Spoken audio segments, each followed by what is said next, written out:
Mike. I had plans. I had dreams.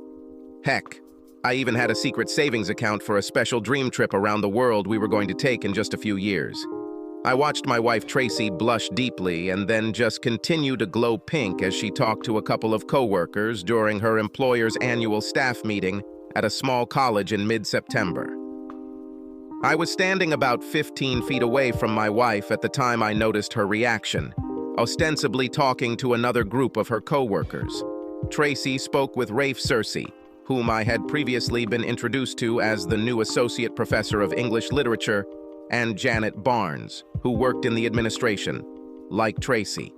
Considering it was a Christian college, I doubted either of the other two had told a dirty joke, which meant there was only one reason for Tracy's skin color, especially her consistent hue.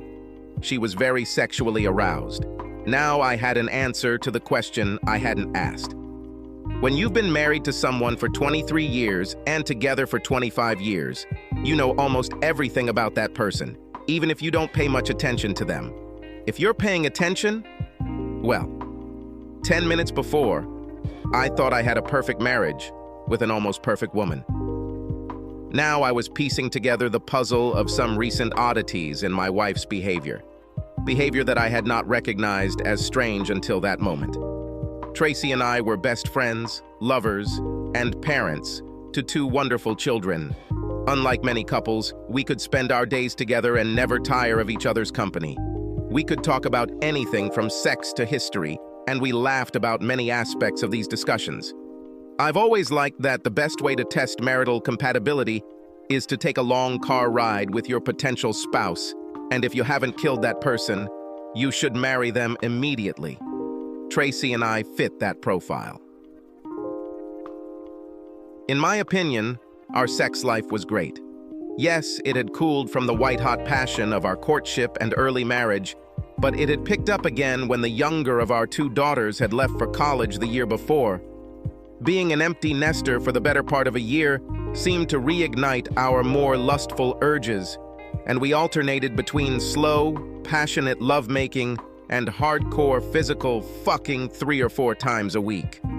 Being regulars at the gym, we were both in good physical shape at 45 years old. Tracy had long blonde hair, big tits, and a curvaceous figure.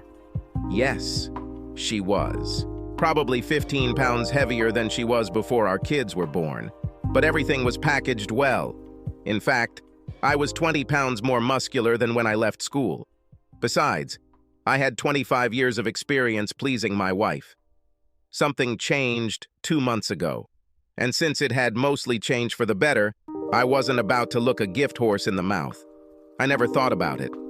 While Tracy was always a willing and active participant in our sex, she was rarely the initiator.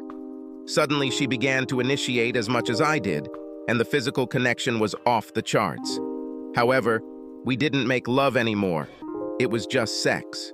It was great, but our focus changed. I didn't ask myself this question then. Looking back, I understand that this was a mistake. Except when I was interacting with her, Tracy and Rafe were never more than 5 feet apart while walking. Now that I knew what I was looking at, I was able to determine that Tracy's glow lit up every time she was near Rafe, even when I was nearby. Usually this disappeared quickly when I showed up, but as soon as Tracy left me, she acquired a companion to communicate with. I secretly kept my eyes on this couple throughout the entire event, although I didn't have to try very hard. Tracy seemed to forget about everyone else when Rafe was around. I never saw her look around to see where her husband was. Throughout the evening, she made sure to lightly touch Rafe at every opportunity. My emotions ranged from nervousness and fear at first to complete rage after I became convinced of the reality of everything I was actually seeing. What I saw definitely looked like the end of my marriage. I practically had to drag my wife away from Rafe at about 11. She didn't look happy when I showed up and told her it was time to go. Anger flared in her eyes for a moment, then she backed off. But it wasn't fast enough for me not to notice her look. Again, 23 years of marriage. Usually the evening's discussion flowed freely on the way home, but I deliberately sat quietly, waiting for Tracy to begin. She seemed preoccupied with something for a while, looking out the passenger window until she realized how awkward there was silence. Then she quickly jumped into the void with some meaningless conversation about how badly dressed the college president's wife was. I wasn't very responsive. "Wow, I'm really tired. I'm going to go to bed," Tracy said when we got home. "You are walking." I wasn't sure if she was just trying to avoid the evening conversation or if she was trying to get me to go to bed so she could deal with any disappointment from the excitement. Anyway, I didn't bite and told her I was going to watch some TV. I think she looked disappointed. The next day was Saturday, so I was able to spend the entire day outside doing yard work, which gave me plenty of time to calm down and think things through. If Tracy had any idea that things weren't so simple in our universe, she did a good job not to show it. The following week, things seemed a little tense at home. For my part, I tried to play it cool, but I used the Find My Phone app on my iPhone about 6 times a day, and in every case, Tracy was where she was supposed to be, so to speak. At night, she seemed more than ready to have sex. She seemed a little reserved the first night, but after that, she returned to her earlier manner. As usual, I made sure to please her, giving her several intense orgasms. The following Monday, nothing had changed, but on Tuesday, the Find My Phone app told me that Tracy had gone home at lunchtime. 15 minutes later, I quietly entered my home and confirmed that my marriage was over. They weren't exactly quiet in our bedroom, so I didn't need to go up the stairs to confirm that Tracy's partner was indeed Rafe. "Oh my God, Rafe!" At one point during the celebration, Tracy shouted, "Oh God, baby, you are the best!" The last one really hurt. It took all my self-control not to run into the bedroom and kill the bastard. However, I did not enter the room because I knew that if I started beating him, I would not stop until I killed him. None of them were worth jail time. Tracy. I am fully aware that it sounds self-serving to say that I love my husband more than anything in the world, but it is the honest truth. I loved him for a quarter of a century. I hope to love him for at least another quarter of a century. However, in the interest of full disclosure, I also have to admit that I have a lover on the side, a lover who was so wonderful that I could not give him up, although I know that sooner or later I would have to do it, because it would be the only way to save my marriage. Mike, my wonderful husband, would be devastated to learn that I had an affair. That's why I did everything I could to hide my affair. However, I was not stupid enough to think that I would never be caught. I knew that the longer this went on, the more my chances of getting caught increased. Mike has been my rock for the last 25 years. We were married for 23 years and had 2 wonderful children. He was my best friend, my soulmate, and a wonderful sexual partner. We talked about everything. We laughed a lot. Well, until recently. I had no intention of taking a lover when I met Rafe Cersei. For some reason, he walked into the administration building a couple of days before school started, and without exaggeration, my life literally changed. Rafe was 30 years old, 6'2", very fit, with short brown hair and soft gray eyes. He was handsome, but he was no George Clooney. I didn't work the rest of the day because I couldn't get Rafe out of my head. When I got home, I'm pretty sure I almost killed Mike with sex. I know Mike fell asleep exhausted and with a big smile on his face. I would never tell him that I wasn't thinking about him while we were close. I continued to fuck Mike until he dropped for the next 2 weeks, and then my dear husband opened the door of opportunity for me as he had to leave town for the night the following Wednesday. I knew it was wrong, but I was practically shaking when I called Rafe on Monday morning and invited him to lunch on Wednesday afternoon.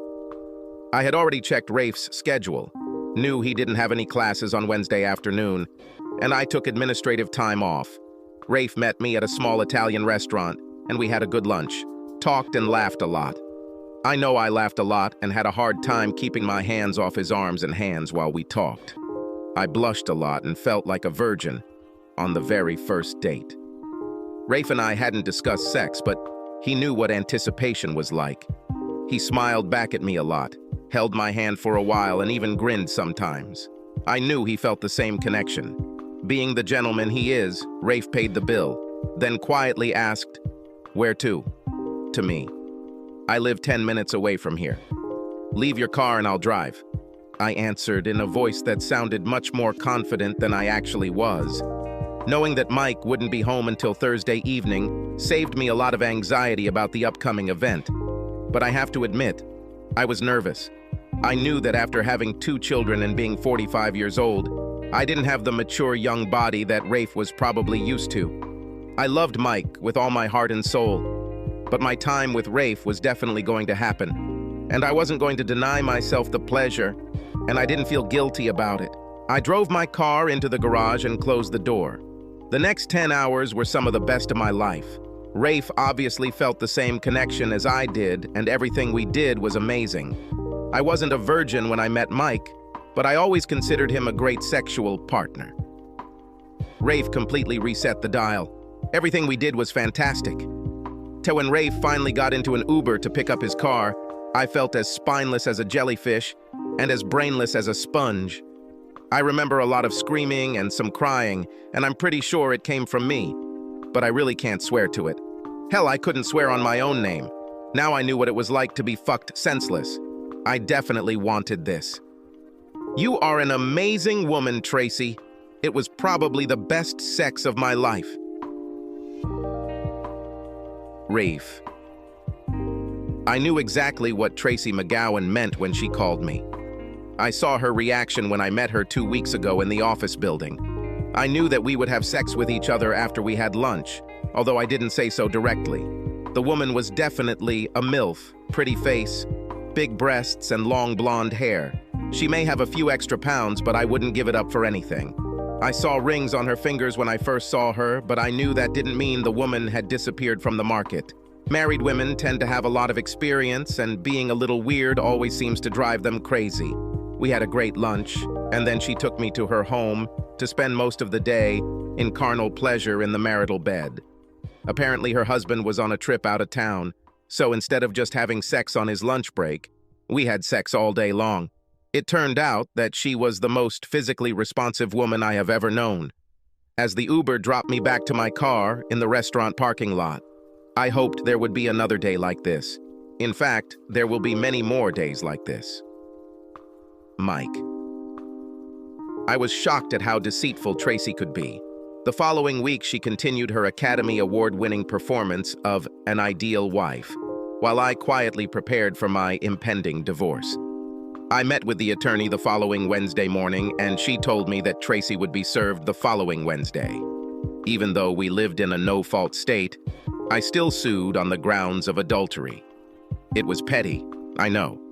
I had no idea what I had done to push my wife into the arms of another man. Or was it just because he was about 15 years younger than me? Regardless, this wasn't a one-time drunken affair. As if I needed confirmation, the Find My Phone app showed that Tracy had gone home for lunch 3 more times in the last 10 days. I knew I didn't have to go home to understand that Tracy wasn't going home to eat cheese sandwiches. I chuckled to myself at the thought.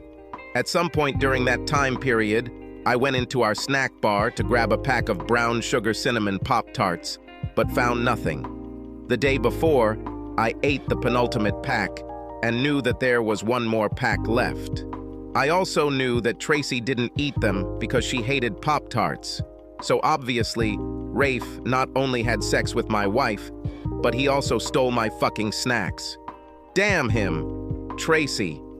I woke up Thursday morning feeling like $1 million after having the greatest sex of my life. Logically, I should have felt guilty, but in reality, I just wanted it. I waited until noon to call Rafe. "My husband won't come before 9 o'clock. If you come right after I'm free at 5, we'll have time for 1 more round, maybe 2, I said cheerfully. "Drive your car into the garage." "I love a woman who knows what she wants," Rafe replied. We made slow, passionate love the first round, and more intense sex the second. It was just as good as the day before. Rafe left around 7:30. I quickly dismantled the bed and changed the sheets for the second time in 2 days. I made sure to place both sets of sheets in the bottom of the basket. I felt great when I jumped into the shower. 90 minutes later, Mike walked through the door. My timeless moment ended, and I hugged my husband tightly. I really loved this man. Although I admit, I felt a little guilty when Mike practically dragged me into the bedroom to make love. This was the first time in my life that I had sex with two different men on the same day. Honestly, it was incredibly hot for me. "That was fantastic, Mike," I said quietly, as we snuggled together after our second connection of the evening. I really meant it. Mike was an excellent lover in his own right. However, the way I communicated with Rafe was beyond praise. It was almost as if we were doing something completely different from what Mike and I were doing. I couldn't feel guilty for doing something so amazing. In my mind, sex with Rafe was separate from my life with my husband. Sex with Mike was about emotion. Sex with Rafe was about amazing physical sensations. We did this twice a week. I knew this couldn't last forever, but I was going to enjoy it while I could. Mike. I knew that Tracy was supposed to be served with divorce papers on Wednesday at 10 a.m. 2 minutes passed before my phone rang. "No, Mike, I don't want a divorce," she screamed over the phone when I answered. "And I don't want a cheating woman as my wife, but we don't always get what we want, do we?" I answered. "I can explain. I made a decision for myself." "The one we need to talk about," Tracy cried. "Since you ignored our vows and us, I also made a decision for myself. So no, we don't need to talk about your decision," I said, ending the conversation. I could actually be productive at work. Unfortunately, I knew what I would be faced with when I returned home, and Tracy did not disappoint. "Don't you think you should have talked to me before you filed for divorce?" Tracy screamed at me when I walked in. "After all, we have been married for 23 years. What are you saying? Those 23 years didn't seem to matter to you when you constantly cheated on me."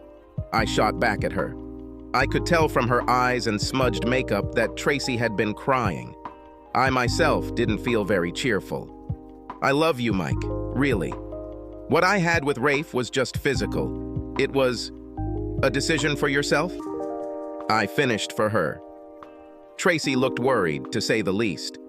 "I'm sorry I hurt you, but I think you're overreacting. Can we talk about this?" "I don't understand what you're talking about, Tracy." "You cheated several times, probably a lot more than I know," I said. "I know it looks bad. I know it was just a decision for you, Tracy," I repeated. "Why don't you explain it to me?" I thought it was obvious that I was being sarcastic, but Tracy seemed encouraged by my reaction and actually smiled at me. "I can't explain it, but it's like we have some kind of special physical connection. The best sex you've ever had." I heard. Her eyes became as big as saucers, and for the first time she looked scared. "You heard?" she asked with tears and fear at the same time. "Do you want me to replay this for you?" "I was at home last week. You two were so busy that you didn't hear me. I won't be able to fix this mistake." At least she had the prudence to lower her eyes in shame. "It was purely physical, Mike. I love you. I can't express to you how much I love you. Can't we at least try to consult? I know I hurt you, but I know you still love me." She was right about the last one, and it hurt the most. I still loved her, although not as much as 2 weeks ago. 25 years of loving someone don't just pass away in an instant. Tracy. Even though I knew what I was doing was risky, I was still shocked when I was served with divorce papers at my office on Wednesday afternoon. I had no idea that Mike knew about my affair. Hell, not only did he know, but apparently he caught Rafe and I in bed one time and he had the video. Even worse, he heard me tell Rafe that he was the best I'd ever had. Shit. I knew that I would never be able to satisfactorily explain to my husband the connection that Rafe and I shared. But I knew that Mike's love for me would win out in the end. I'd start by trying to get Mike to agree to me, keeping Rafe as an outside lover, and go back to staying married as a last resort. I suggested seeing a psychologist. He agreed. Our first meeting with the consultant did not go well for me. The consultant was a woman, but like Mike, she couldn't understand that I simply couldn't ignore my attraction to Rafe. I guess I expected her to show more understanding, maybe be on my side. So, your vows meant nothing to you, Mrs. McGowan? She asked after I finished telling my story. No, they mean everything to me, but this is different, I explained. This is unlike anything I've ever experienced before. You are a woman. You've felt aroused before. Well, it's like that, only much stronger, like I've been drugged, I said. I could see from her face that she didn't believe me. Mikey just looked stunned. Men are often accused of thinking with their little brains, but women are guilty of it too. If today's divorce statistics are any indication, the consultant said calmly. Yes, lightning strike is a real thing, but most people understand that they have a choice to ignore it. You have decided to give in to your base desires. I couldn't believe that this woman was essentially telling me that I had no self-control. It was tantamount to calling me a slut. She then asked me a question that probably sealed the divorce deal. If Mike could forgive you and take you back, do you think you would be able to resist your physical desires and remain faithful to your husband? Damn it. I thought this woman would be on my side. I just sat there, afraid to even answer that question. Mike would know better than a lie detector that I was lying. I love you, Mike. Please, could you work with me on this? I don't love it, but I have to have it. This is the best sex of my life. Don't ask me to give this up. I cried a lot when I finished speaking. I glanced quickly at Mike, expecting to see a sign that his resolve was weakening. In the end, he admitted that he still loved me. I saw dead eyes. I'm sorry, Tracy. I really love you, but I won't give you the right to cheat on me, and I can't forgive what you've already done. I'm sorry I wasn't man enough for you. You are more than enough man for me, Mike. I love you, I said. I do not love him. I'll give it up if that's what keeps us together. Please don't give up on us. I didn't do this. You abandoned us the first time you had sex with him, he blurted back. Don't blame it on me. I just never know how selfish you are. In the end, it's all about you. And you just don't love me as much as I love you. 2 weeks after I last saw the consultant, I was in my bedroom with Rafiong. I didn't know if Miki was watching me, but at that moment, I didn't care. I had seen Rafe on campus the day before and called him when I returned to my office. He was more than willing to show up for a lunchtime date. Yes, the sex was outstanding. The divorce was finalized 6 months later. During this time, Rafe and I had sex dozens of times. The sex has always been fantastic. He was my kryptonite. I loved Mike, but I lusted after Rafe. I had to have him. I knew I would never get Mike back because of this.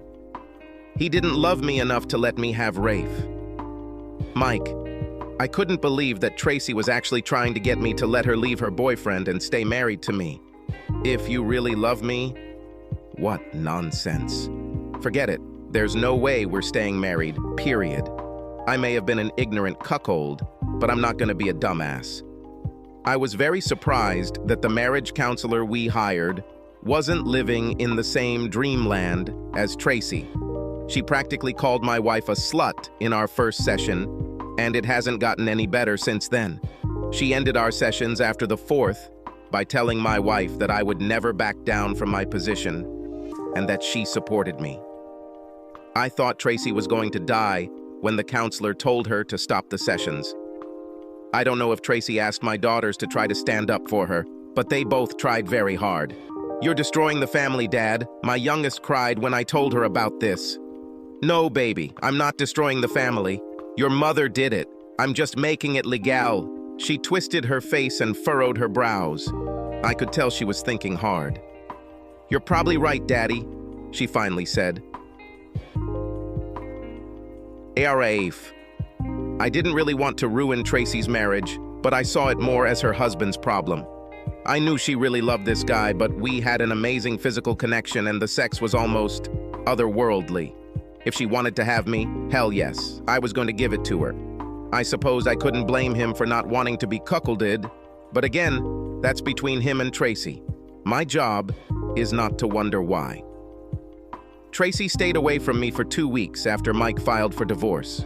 When he didn't relent and take her back, we resumed our romance. In fact, things actually got better because when Mike got out of the way, I got all her physical attention. I have to say that sex with Tracy was the best sex I've ever had. Even though Tracy was great in bed, I never thought we'd last very long. At 45, she was not fit for marriage. I knew I wanted to have my own children, and she already had 2 grown children. Besides, if she could do what she did to the person she said she loved more than anything in the world, what could I expect? I continued to look for Miss Cersei, although I did not talk to Tracy about it. She already had enough on her plate after losing Mike. That all changed when I found Lucy Ralston about a year after Tracy's divorce. She was 24 years old, had short brown hair, a lithe dancer's body, and we hit it off from the start.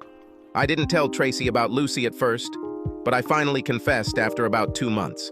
I knew I had hurt Tracy's feelings, but it didn't seem like Tracy really loved me. She and I were absolutely connected physically, but emotionally we were just good friends. When Lucy and I decided to be exclusive, I had to tell Tracy that it was over between us. "But I abandoned my husband for you," Tracy cried when I told her. "No, that's not true. You left your husband to have sex with me? We never existed. It was all about fantastic sex. And it was your choice, but it's not my choice. My choice is to have a wife and family," I said. Tracy. I was devastated when Rafe told me he was going to be exclusive with Lucy and wouldn't have sex with me anymore. "But I abandoned my husband for you," I cried when he told me.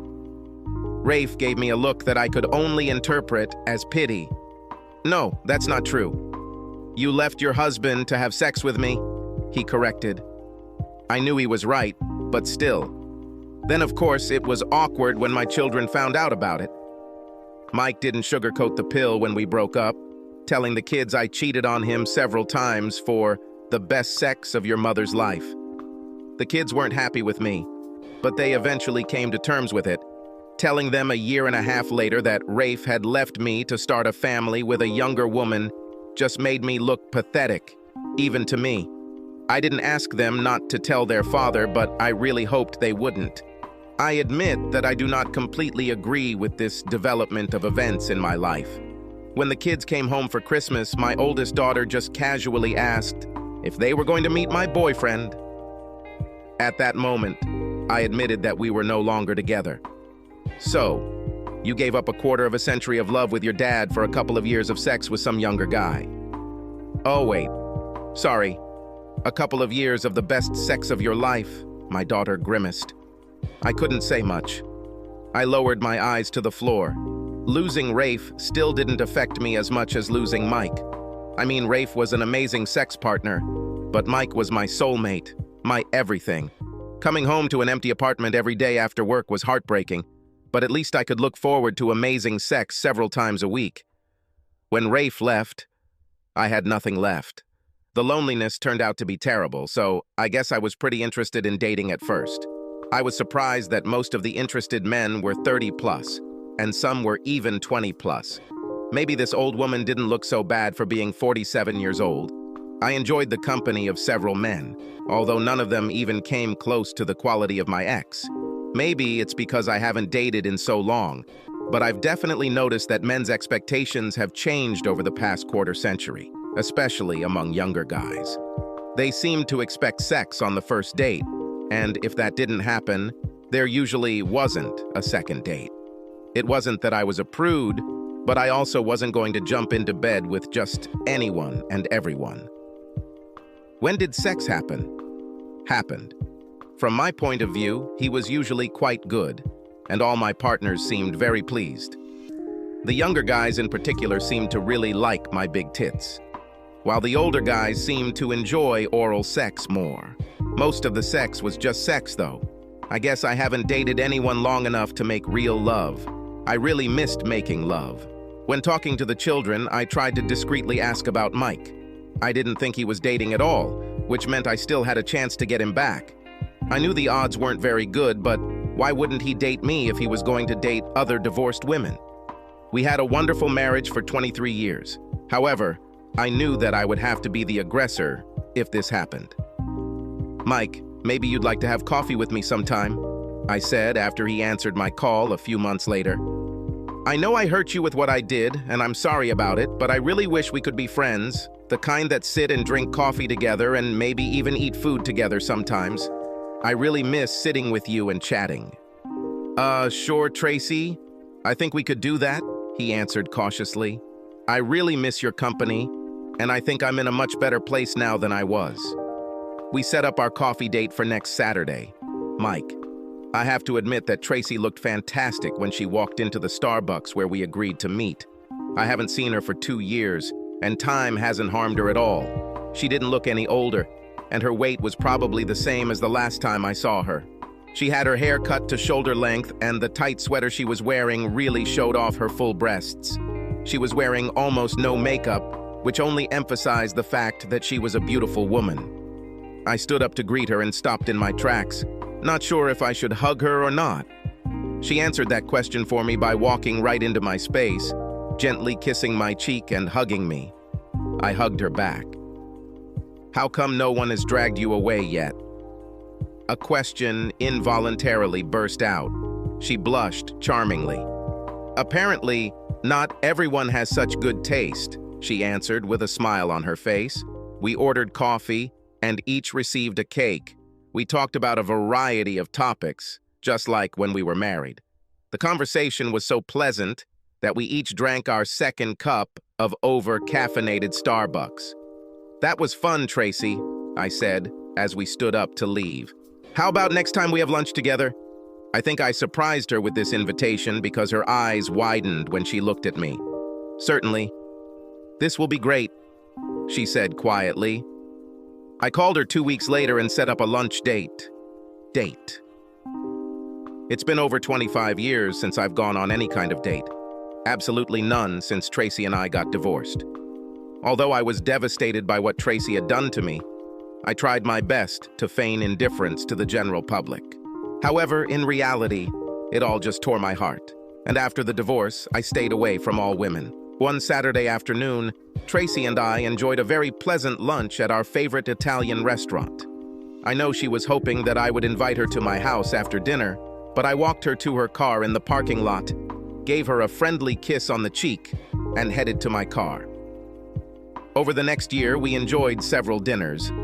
I didn't want to go beyond that because it gave me more control over the situation. In my opinion, dinner leads you to what happens after dinner, which leads you to what happens. I did not want to and could not approach this. Tracy Mike must have gotten smarter over the years. I knew he enjoyed the time we spent together, but he never invited me to dinner. I figured that at some point he would decide to do this, and it would just be a small step towards us spending the night together. I knew he wasn't dating, and I thought if I could rock his world one day, I'd have a chance to win him back. But he just never gave me that chance. Eating at IHOP is hardly conducive to bed sharing. I took the hint and started dating others again. I guess I'll just have to accept it. Mike Tracy messed with my head so much that I didn't actually date another woman for 5 years. I definitely didn't view my lunches with Tracy as dates, although I know she was expecting something. I was in my favorite liquor store checking out the many brands of tequila available, looking for something new, when I felt a presence to my right. Apparently, she was doing the same thing as me. She seemed pleasant enough, so I decided she could use my extensive knowledge of distilled spirits. I was just trying to be friendly. "Do you want to drink tequila or make a cocktail?" I asked with a smile on my face. "I never dilute good tequila. I drink my tequila like I drink my coffee, straight without anything," she replied. "Margaritas are good for parties, but when I really drink, I don't mix them." Wow. The woman who holds the key.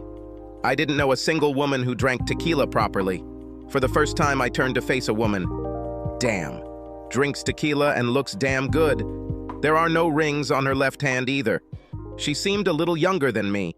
She had a head of curly, dark brown hair that almost reached her shoulders. Her skin was pale and her eyes sparkling blue. I assumed Irish blood, like mine. I didn't realize I was staring at her until I heard her speak and then realized she was asking me a question. Subtle. Very discreetly. She grinned when I returned to the real world. I know I blushed. "I'm sorry. I'm just lost," I said weakly. a dozen brands of tequila, and a beautiful woman who understands how to drink this tequila.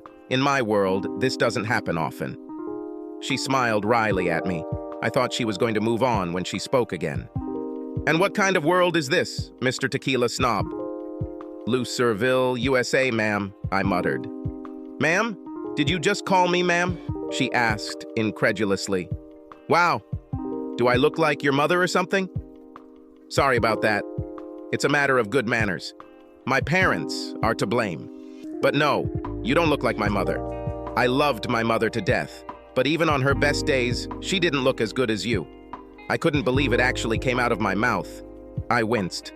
She looked surprised, then that look slowly turned into a sly smile. By now, I had a good look at what appeared to be a tight, curvy body for a woman her age. So why Loserville, Mr. Tequila Snob? If we're being polite, it doesn't look like you'll have any trouble getting a date or two. I haven't been on a date in 5 years since I divorced my cheating wife, I said quietly. Oh, sorry about that, she said, looking embarrassed. There was an awkward silence for a while. I didn't have enough games to break the deadlock, but luckily, it did. So, what do you recommend? She asked, returning to the tequila. I'm a big fan of Don Julio Blanco, and I also like Fieri's new guy, Sammy Hagar Santo Tequila. But if it's a really special occasion, then choose Don Julio 1942. Damn expensive, but it's really good stuff. How much does it cost? $85 a bottle, I replied. She nodded at me, as it seemed to me, ending the conversation. I grabbed a bottle of Santo from the shelf. Then I thought, what the hell? And extended my hand. Mike McGowan, how would you like to try tequila next door at my expense? Then you could make a more informed decision, I said, giving her my most sincere look. She grinned again, cheekily looked me up and down, and then accepted my invitation. We went to a nearby bar and spent the next 2 hours sampling tequila. I also made sure to buy us a couple of snacks. When we left the bar, I had Rose Smart's phone. I can't even begin to explain what was going on in my head over the next week. I was thrilled to have a beautiful woman's number, but that meant I had to call her and set up a date. The last time I went on a date was right before the American Revolution. Crap. I thought I could take her to a restaurant. Maybe I could find a roller skating rink or bowling alley. My head was spinning. I had a good job and made decent money. For the most part, people seemed to like me. I was well aware of current events and would never talk about politics on a date. I noticed that I was sweating a lot. I realized that one thing has not changed. When it comes to dating, women have all the power and they know it. However, she gave me her number without me having to point a gun at her. That should have counted in my favor, shouldn't it? The debate in my mind raged for days and could have gone on much longer if fate had not intervened. Fate disguised as Anna Shortino, which I literally stumbled upon in the hallway of the office where I worked. I was trying to decide what to do with Rose when I ran into Anna. She tripped on her 3-inch heels and I grabbed her arms to keep her from falling, apologizing at the same time. I know I'm not very big, but I don't think you would have noticed that I was there if you hadn't bumped into me, Anna told me after I calmed her down. Problem? Anna was probably the same age as my youngest daughter. We would talk from time to time. Usually I would give her some fatherly advice about something. She was also my personal consultant on issues of the younger generation. If I needed to explain something generational, and I didn't want to call my kids, I would find Anna, and she would explain things to me face to face in words that made sense to my 50-year-old brain.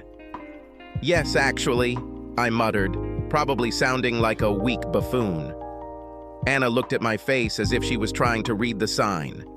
She broke into her signature smile. I was puzzled. This happened often. Maybe this problem is connected with a girl, a woman. She said this in her sing-song manner. Sort of, yes. I think so. Yes, I continued to mutter. She looked at me for a few seconds, then made a decision. Okay, you can tell me about it at Murphy's after work. And I don't want any ridicule when I get my ice-cold drink, or you'll be on your own, she lectured. We met at Murphy's later that day. Anna sat opposite me with a very cheerful expression on her face as I, worried and stammering, talked about Rose.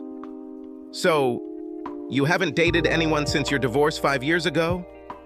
With no one? Wow. I knew you were a little retarded, but not to the same extent, she mimicked. I cringed from this ridicule, but still knew that Anna was right. I also knew that she was caring and kind to me. So how long ago did she give you her number? This month? This year? It was 5 days ago, Anna. And if you continue to be smart, I'll turn you over my knee. I warned, only half seriously. Oh, we might both like this, she chirped back. I blushed. Seriously, Mike, what's the problem? You are not a troll. You have a lot ahead of you. Call her.